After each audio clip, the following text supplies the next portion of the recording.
வணக்கம். செய்திகள் வாசிப்பது சரவணா. அரிசி மூட்டைகள் கடத்தி செல்லும் வீடியோ மற்றும் புகைப்படங்கள் சமூக வலைதளங்களில் வெளியாகி பரபரப்பு.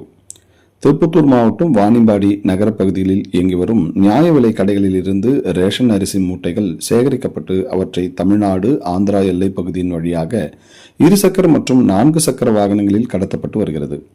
இந்த அரிசி மூட்டைகள் காலை மற்றும் மாலை வேளைகளில் ஒரு நாளைக்கு 50 முதல் 60 டன் அரிசி மூட்டைகள் ஆந்திரா உள்ளிட்ட அண்டை மாநிலங்களுக்கு கடத்தப்படுவதாக கூறப்படுகிறது.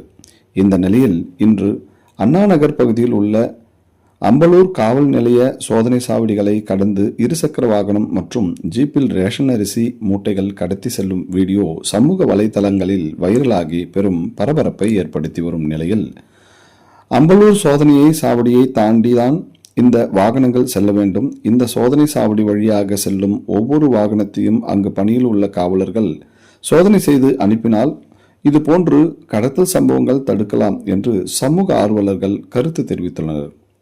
மேலும் ஏழை எளிய மக்களுக்கு தமிழக அரசு வழங்கும் அரிசி மூட்டைகள் கடத்தலில் ஈடுபடும் நபர்கள் மீது நடவடிக்கை எடுக்க வேண்டும் என்பதே சமூக ஆர்வலர்களின் எதிர்பார்ப்பாக உள்ளது. செய்திகளுக்காக விமல்ராஜ்.